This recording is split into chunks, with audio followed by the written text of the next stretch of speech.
Olá pessoal, bom dia, boa noite ou boa tarde, né? Dependendo da hora que você está vendo esse vídeo. Sou o professor Alex Cardoso, sou perito avaliador imobiliário, de vez em quando perito avaliador imobiliário judicial. Já explico para vocês qual é a diferença, né? E eu vou trazer para vocês hoje um pouquinho sobre o dia a dia do perito avaliador imobiliário.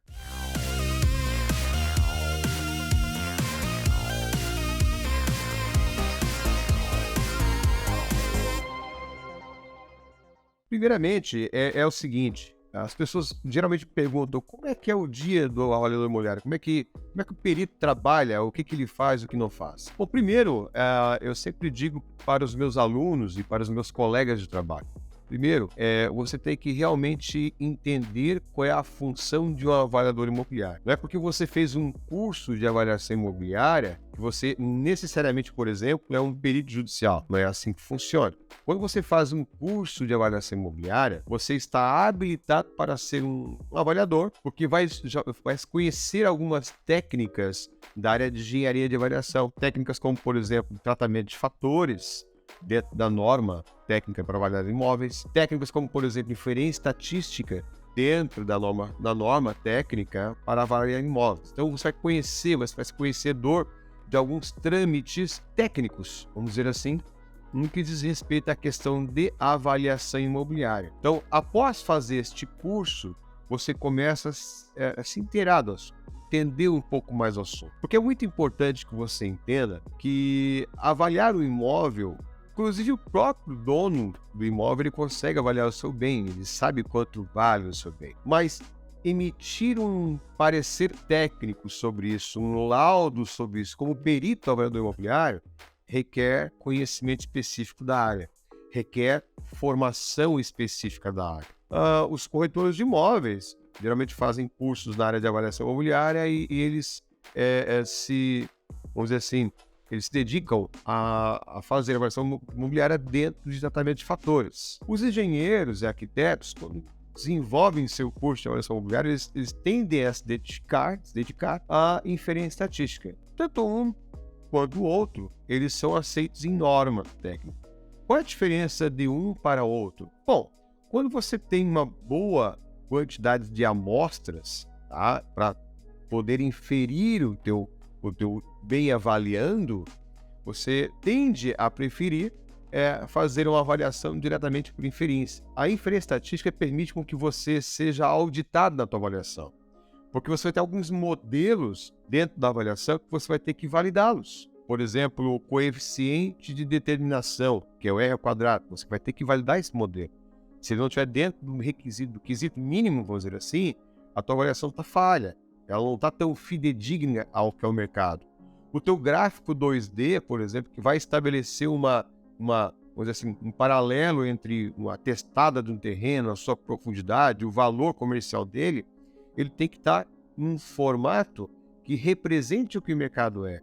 Então, quando você avalia por inferência estatística, você vai ter que buscar validar alguns modelos estatísticos e que eles permitam dizer que a tua avaliação está cientificamente bem fundamentada. E no tratamento de fator, não é muito diferente. Porém, você não vai estar inferindo esses modelos matemáticos.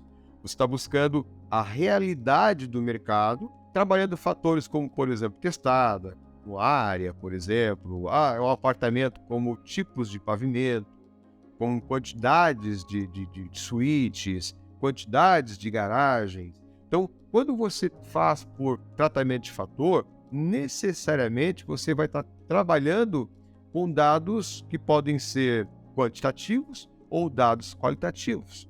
E a partir deste momento, você vai tratar estes dados para refinar os teus cálculos matemáticos e chegar a um valor de mercado condizente com a realidade do imóvel. A, o imóvel B, o imóvel C, não importa. Então, eu sempre digo para meus colegas e meus alunos, primeiramente, quando você se preocupa no seu dia a dia de avaliação imobiliária, é entender qual a tua função enquanto perito. E a tua função enquanto perito, quando começa a fazer esse tipo de avaliação, é buscar boa formação. Você tem que ter boa formação. Posteriormente, a sua boa formação é continuar formando, continuar buscando conhecimento, continuar fazendo mais cursos, continuar indo atrás de grupos de estudo que trabalhem necessariamente os princípios de uma avaliação imobiliária, os procedimentos técnicos, as diferenças que existem de um imóvel para o outro. Se o tema é voltado para a avaliação de mercado de valor apenas ou uma questão de locação, que tipo de material que você vai estar trabalhando. Então, você vai ter que estar sempre buscando formação. É a primeira dica que eu digo, que eu passo para vocês no dia a dia. Outras coisas importantes que eu tenho que chamar a atenção aqui. Você, enquanto perito avaliador, é também um perito avaliador judicial? Não. Você só passa a ser um perito avaliador judicial no momento em que você for nomeado em um processo. Então, quando você for nomeado em um processo, você se tornará um perito avaliador judicial para aquele processo, somente para aquele processo. Não existe um vínculo trabalhista e não há aí uma garantia de cadeira, vamos dizer assim. Você foi nomeado, você vai atuar, tem começo, meio e fim. E o fim termina quando todas as partes se manifestam, quando o juiz dá o despacho e conclui o teu trabalho por ali. Se o teu trabalho foi muito bem feito, teve uma boa fundamentação teórica e ao mesmo tempo um valor de mercado muito igual ao que o mercado está praticando, perfeito. Tenha certeza que outros processos surgirão e você será nomeado em outros processos para atuar como perito judicial. Uma outra situação é o pessoal me pergunta como é que eu vou ser um bom avaliador e como é que eu vou ser reconhecido no mercado. Bom, a dica para ser um bom avaliador já dei, né? É formação. Você tem que buscar formação, você tem que buscar literaturas, você tem que ler, tá? Você não pode se permitir em não ler. Você não pode jamais criar regras próprias para avaliar o imóvel, porque o imóvel possui uma norma específica para avaliação, que é a NBR 14653. Aí você vai ter que ler o 1, que é o procedimento geral, o 2, que é a avaliação imóvel urbano, o 3, se for o caso, a avaliação imóvel rural, tá? Depende da área que você for atuar. Então, você jamais vai poder avaliar o imóvel com critérios próprios. Já existe uma bibliografia para isso e uma norma técnica para isso. Vai ter que explorar essa norma técnica. Então, para ser um bom perito, você tem que buscar conhecimento nessa área. Conhecimento com bibliografia já consagrada, com métodos consagrados e ler muito e reler muito a ABNT, que é aquilo que vai te estar dando uma diretriz de trabalho. Como ser reconhecido no mercado? Simples. Faça sempre uma ótima avaliação. Muito bem fundamentada, muito precisa. Não discuta aquilo que não há necessidade, por exemplo, sobre a discussão de um imóvel. Você está avaliando, vamos dizer assim, uma sala comercial. Se a tua sala comercial ela está num shopping center, você não tem que estar discutindo salas comerciais de rua, por exemplo. Uma coisa não tem nada a ver com a outra, né? Então você não pode criar critérios técnicos. Você vai ter que usar aquele ambiente para aquele critério, para aquela técnica. Tome cuidado com isso. A questão do reconhecimento, ela vem com o tempo. Infelizmente, tudo na vida vem com o tempo. Não dá para a gente imaginar que hoje eu me tornei um avaliador imobiliário e hoje eu serei um perito extremamente requisitado. Não é assim que funciona. Ela vem com o tempo. Por quê? Porque cada avaliação tem a sua dificuldade. Cada avaliação tem a sua diferença. Às vezes, você está avaliando uma casa, ou 2 casas, ou 3 casas, no mesmo condomínio fechado. Mas elas têm peculiaridades diferentes. Elas têm características diferentes. Então, a avaliação da casa A, sendo no mesmo condomínio, não será a mesma da avaliação da casa B ou C. Aliás, a explicação sobre os fatores de cada avaliação dificilmente será a mesma. Por quê? Porque elas têm peculiaridades diferentes. Uma às vezes pode ser de esquina, outra pode ser meio de quadra, uma às vezes pode ter sido construída há 20 anos atrás, a outra é extremamente moderna, construída recentemente, com automatização. Então, esses critérios técnicos é que vão te dar embasamento para que você possa ser reconhecido no mercado. E ser reconhecido no mercado significa que você tem que trabalhar sempre com avaliação, mostrar sempre um laudo completo, não muito complexo, porque você tem que auxiliar o teu cliente, você tem que auxiliar o juiz. Faça um laudo que seja simples, porém completo, que as pessoas mais leigas do assunto possam entender, observar os cálculos e dizer assim, não, realmente está dentro do mercado. Então, a partir do momento que você consegue combinar o teu conhecimento, a tua prática do dia a dia, que vai evoluir a cada mês, a cada ano que passa enquanto avaliador, vai fazer com que você se torne um perito reconhecido no mercado. Inicialmente no mercado regional, onde você trabalha, depois, quem sabe, no mercado mais amplo, inclusive nacional ou internacional. Então você vai aumentar a tua gama de conhecimento, teu banco de dados, teu network e assim por diante. E por fim, o que se pretende alcançar com uma avaliação imobiliária? Depende muito. Depende daquilo que o teu cliente está querendo de você. Tem cliente que quer que você faça uma avaliação para contestar o valor venal do imóvel na prefeitura. Então você vai ter que buscar conhecimentos para fazer uma avaliação em função dos valores venais que a prefeitura cobra, né?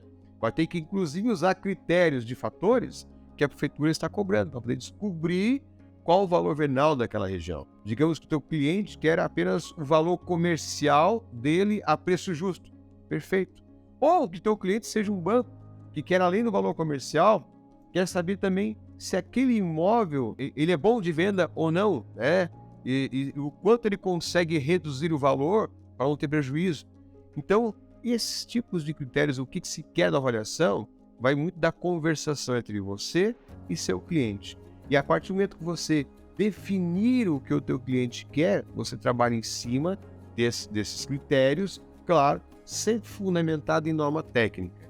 Um bom laudo, ele está fundamentado em norma técnica. Professor, eu emito laudos, esses meus laudos têm uma página discriminando um imóvel. Bom, infelizmente vou te dar um recado bem duro, vamos dizer assim.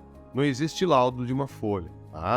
Aqueles profissionais recém-formados em avaliação, que hoje às vezes não estão se dedicando à avaliação imobiliária, apenas têm isso como um bico, costumam emitir documentos de uma folhinha assinada, o imóvel vale aqui, e isso está fundamentado em norma. Isso não é uma avaliação, isso não é um laudo, isso é, na verdade, apenas uma opinião de mercado. E essa opinião de mercado não está fundamentada, não está baseada em critérios técnicos. E se for uma questão jurídica, facilmente é derrubada. Então evite esse problema. Se você quer transformar, se você quer ser um bom e ótimo perito avaliador imobiliário, sempre pense em fazer laudos técnicos. E os laudos técnicos, eles necessariamente têm muitas folhas sendo discutidas, cada característica. Por quê? Porque a ABNT exige. Então, os laudos de avaliação imobiliária, para os corretores de imóveis são pareceres técnicos, que é o PETAN, eles devem, no mínimo, ter aí 15, 20, 30, 50 páginas, dependendo do tipo de avaliação que você está fazendo. Se for por inferência estatística, é muito difícil você ter um laudo abaixo de 30 páginas, porque você vai ter que ter pelo menos 13 modelos matemáticos que terão que ser validados ali. E esses modelos são feitos com cálculos, e além dos cálculos, mais os gráficos. Então, vai longe. Para tratamento de fator, pode ser menor o índice de volume de trabalho, mas não é menos importante, porque você trabalhando com bastante critério, isso fica bem fundamentado. Então, são essas 3 dicas que eu dou para você que quer ser um avaliador imobiliário de renome no mercado, que quer ser um avaliador imobiliário respeitado no mercado. E por fim, fica o convite aqui para vocês, assistam nossas aulas, tá? Hoje nós estamos aqui conversando um pouquinho através do instituto que trabalha com corretores, que trabalha com curso de avaliação imobiliária, que é muito, muito bem requisitado, tá? Um instituto seríssimo, com larga história no mercado, que é o IBREP. E dia 23 deste mês, nós temos uma aula ao vivo, né? No Zoom, o pessoal trocando ideias, tirando dúvidas e tudo mais. Então, participem, tá? É um convite que eu faço para vocês, participem. Quanto mais dúvidas tiverem, melhor. Quanto mais perguntas tiverem, melhor. Porque o IBREP está proporcionando isso para vocês, e eu estou aqui com o privilégio de estar com vocês, né? Eu ouvi vocês e é muito gostoso. Então fica a dica, tá? Para vocês, dia 23 nós estamos aí fazendo uma aula ao vivo, tirando todas as dúvidas possíveis e aumentando o nosso know-how de conhecimento sobre avaliação imobiliária. Obrigado por estarem aqui, obrigado por ver esse vídeo e até dia 23 ou até a próxima. Tchau.